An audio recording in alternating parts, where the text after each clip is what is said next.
April 1945. The war was breathing its final, ragged breaths. Europe was a graveyard of smoke and silence. Towns half-standing, fields scorched black, rivers swollen with the ash of men's ambitions.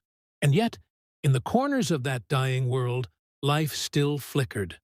Soft, trembling, stubborn. The American 8th Evacuation Hospital stood somewhere near the border of Germany and France, surrounded by the bones of villages that had once held laughter.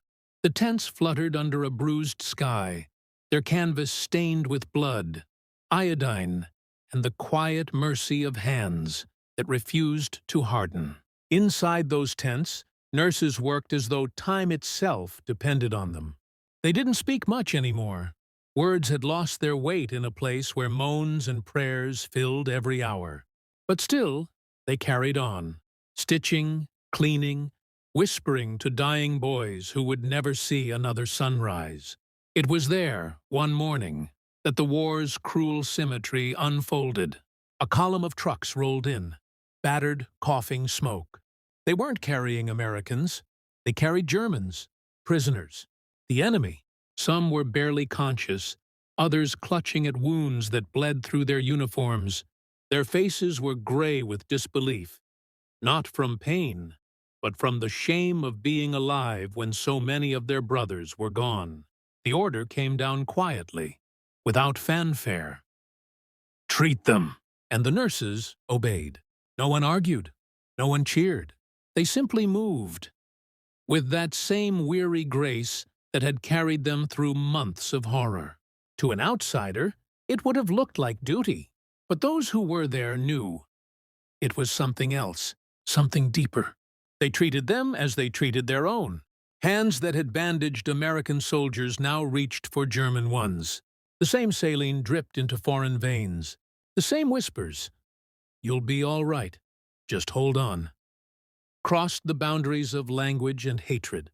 The German soldiers didn't know what to make of it. Some stared in silence, afraid to breathe.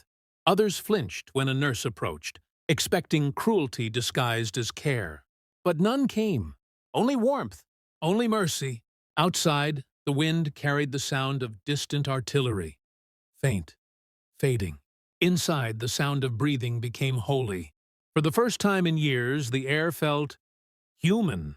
The nurses didn't see uniforms that day. They saw ribs and shrapnel wounds and frightened eyes.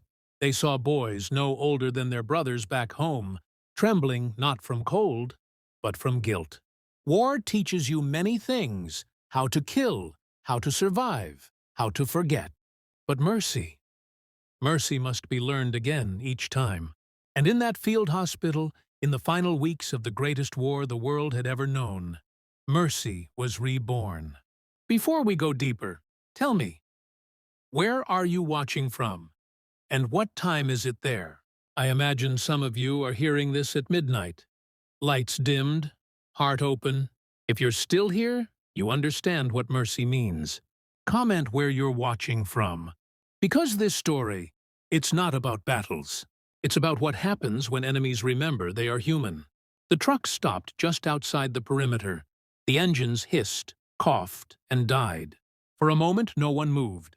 The prisoners sat in silence, their wrists marked by rope, their uniforms torn and soaked with the long march of defeat.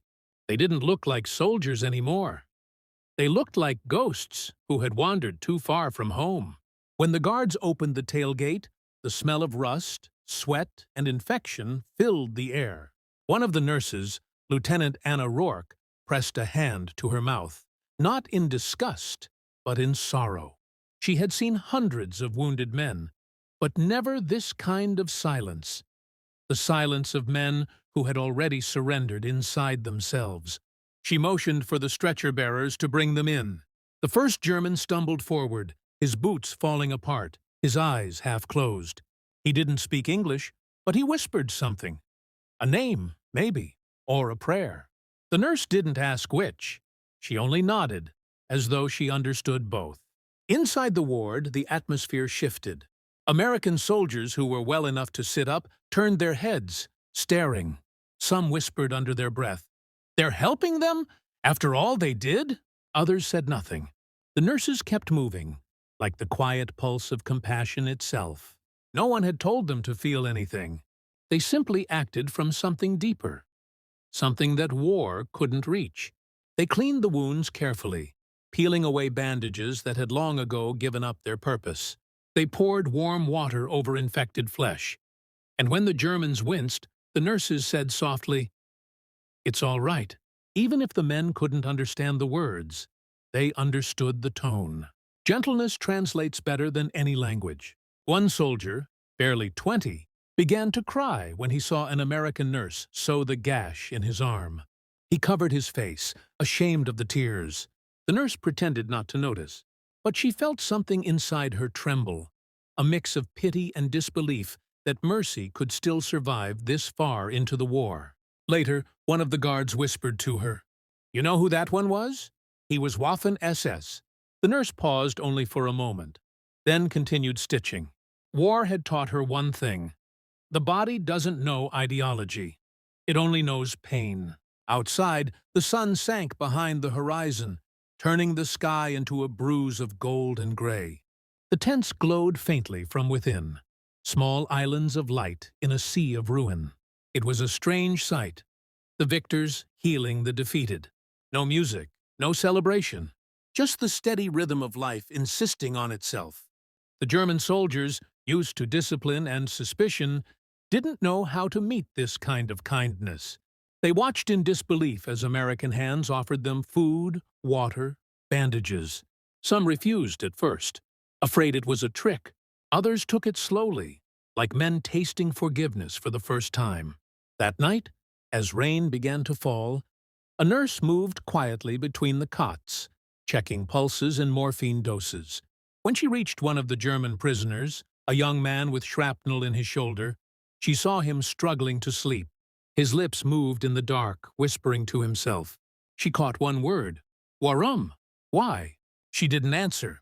Maybe because there was no answer that could satisfy the question. Mercy doesn't explain itself. It just arrives. And yet, in that moment, something shifted in the air. A small, invisible rebellion against everything the war had demanded. Outside, the rain softened into mist. Inside, the breath of sleeping soldiers, friend and enemy alike, rose and fell together, indistinguishable. Somewhere beyond those tents, nations still fought. But here, for one fragile night, humanity had declared its own quiet truce. The days that followed passed like a slow confession. Rain turned the dirt into red clay. Boots sank deep into it, carrying the scent of metal and medicine wherever they went. The nurses worked from dawn till dusk, their hands cracked and trembling, but steady. They no longer looked at uniforms. They looked at eyes. There was one German soldier, Corporal Heinrich Adler. He had been pulled from the wreckage of a convoy that never made it to the front. Shrapnel had torn through his side, and infection had nearly claimed him before the Americans found him. When they laid him on a cot, he didn't resist. But he didn't speak either. His silence was a wall. Every morning, Nurse Rourke changed his bandages. She didn't ask about his rank or his battles. She asked only one thing. "Does it hurt today?" He would nod. Sometimes yes, sometimes no, but always with the same quiet disbelief. One afternoon, as the sunlight slanted through the tent flaps, she reached to check his temperature. He caught her wrist, not in aggression, but in confusion. His voice cracked through his parched lips. "Why, you help me?" She looked at him for a long time before answering. "Because you're hurt," she said simply. He turned his face away, tears collecting in the corners of his eyes. He had seen men shot for less kindness than this. That night, Heinrich wrote something in the margin of an old field manual they'd taken from his pocket. His handwriting trembled, but the words were clear. "The enemy gave me back my breath. I do not understand the world anymore." The nurses didn't know what their kindness meant to these men, but word spread quietly through the POW camp that the Americans were different, that they didn't humiliate, they healed. And in that rumor, something began to break. Not bones, but beliefs. War feeds on dehumanization. It needs it. But mercy starves it. One of the American doctors said later, "These men are learning that cruelty is not the natural state of man. That's the real victory." Still, not everyone agreed. Some soldiers couldn't forgive that easily. They had seen too much, lost too much. One corporal spat on the ground near the German tents. "They wouldn't do the same for us," he said. And perhaps he was right. Perhaps they wouldn't. But someone had to begin the ending of hate. For every wound dressed, a myth of hatred unraveled. For every gentle touch, a story of vengeance grew weaker. Heinrich began to speak more after that. He learned the English words for thank you, and he used them often, clumsily, earnestly. The nurses never corrected his accent. They just smiled, as if to say, "We understand." And in that simple exchange, history shifted. Not on battlefields, but in the quiet corners of compassion. By May 1945, the guns had fallen silent. Berlin was rubble. The war was over. But inside the tents of the 8th Evacuation Hospital, time still moved softly, heartbeat by heartbeat. The German prisoners were healthier now. Some could walk again. Others had learned to write letters home. Letters that would take months to reach families who weren't sure if they still existed. Before they were transferred to larger POW camps, they gathered what little they owned. A watch, a photograph, a ration tin, and lined up quietly. One by one, they thanked the nurses. In broken English, in whispers, in tears. Heinrich stood before Nurse Rourke, his uniform now clean, his eyes unrecognizably gentle. He bowed slightly, then handed her something wrapped in cloth. It was his Iron Cross, a symbol once heavy with pride, now offered with remorse. She hesitated. "I can't take this," she said. He shook his head. "You must," he whispered. "You remind me human." Years later, she kept it in a drawer, not as a trophy, but as proof that compassion could outlive ideology. When the prisoners were loaded onto trucks again, there was no shouting this time, only quiet waves and eyes that lingered too long on faces that had once been called enemies. The nurses stood watching until the dust swallowed the last of them. Then silence, a silence not of death but of release. The war had ended, but the healing had just begun.